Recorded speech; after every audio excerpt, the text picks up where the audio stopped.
sebuah sudut kampung Cipondoh Girang, Desa Cununduk Cileunyi, Kabupaten Bandung, suara pahat yang berpadu dengan aroma kayu albasiah menjadi irama sehari-hari Abah Soleh.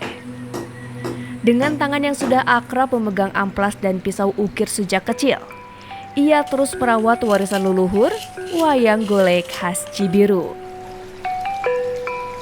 Perjalanan Abah Soleh dimulai pada tahun 1969. Saat itu ia usianya baru 8 tahun. Dari kakaknya, Duye, dia belajar mengamplas, membuat tangan, hingga memahat bagian badan wayang. Nah, dari 68 udah masuk sekolah SD itu ini, nya belajar dari kakak saya, Abah Duye gitu. Dulu aja ngoprek aja di situ, udah dimarahin, udah aja bandel gitu aja. Kalau itu bikin apa tangan, belajarnya badan itu ini. Nah, kalau udah gitu diajar ngecat. Kalau ya perjalanan 2 tahun 68 ya sampai tahun 70. 2 tahun berselang, ia sudah mampu menciptakan wayang golek utuh. Meski mengaku hasilnya belum sempurna, tapi semangatnya tak pernah surut. Bagi Abah Soleh, seni bukan sekedar mata pencaharian. Selama masih bernafas, Abah Soleh mengaku akan terus berkarya. Iya, kalau Abah menekunin wayang golek, ya seperti apa tuh nyawa nggak dipunut kubusnya, napas masih berjalan mah insya Allah Abah mah. Pokoknya Abah mah udah aja, kalau sumpah mah dari dulu gitu ya. Abah mah setungtung bisa duduk, biarpun sakit bisa duduk, tapi enggak berhenti bikin wayang golek Abah mah. Enggak ngerasain penyakit. Pokoknya bisa duduk ya pasti bisa kerja. Ya karena Abah mah kecintaannya lebih dari wayang golek. Maka biar sakit itu ini, Abah mah pokoknya asal bisa duduk udah aja ngaraut ngecat itu ini. Gitu Abah mah. Makanya sampai napas masih ada mah insya Allah Abah mah. Tak banyak yang tahu sejarah wayang golek di Cibiru yang bermula dari Ki Dharma, leluhur Abah Soleh yang berasal dari Tegal, Jawa Tengah. Sekitar tahun 1814, Ki Dharma pindah ke Cibiru saat masa Bupati Bandung yang kedua. Dari tangannya lah lahir wayang Jepang, yang kemudian berkembang menjadi wayang golek. Banyak yang tahu itu cerita wayang, sejarah wayang dari Giri Harja.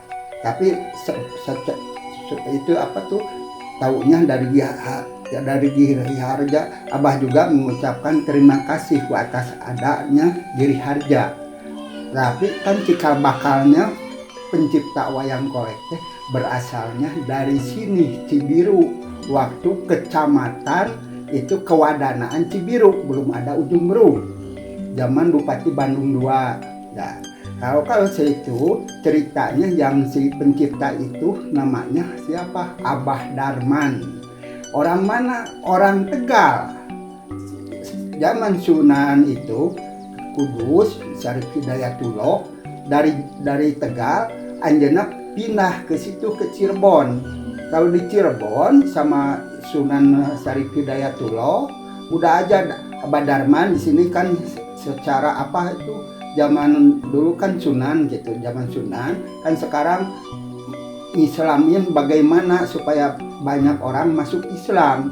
Ya kalau kata Sunan Kudus gitu aja, bikin aja dari kayu, mirip orang-orang yang pakai ikat, yang pakai baju itu ini kan, yang dulu mah Hindu sama Buddha kan belum ada baju dan cuma ini aja ya zaman kerajaan. Ya gitu aja untuk supaya apa tuh, supaya cerita orang-orang masuk Islam. Nah gitu.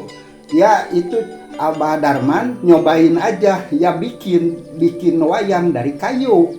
Ya dari kayu seperti orang pakai ikat ini di sininya itu ya. Bentuknya bentuk manusia itu ya biasa.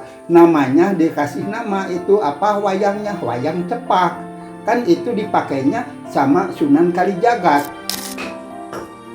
Untuk membuat satu wayang golek bukanlah perkara cepat. Butuh waktu 2 hingga 3 hari untuk menyelesaikan satu tokoh. Dimulai dari kepala, badan, tangan, hingga proses pengecatan. Namun, di balik ukiran dan warna yang indah, Abah Soleh membawa misi yang lebih besar, yaitu menghidupkan kembali sejarah Cibiru sebagai pusat wayang golek.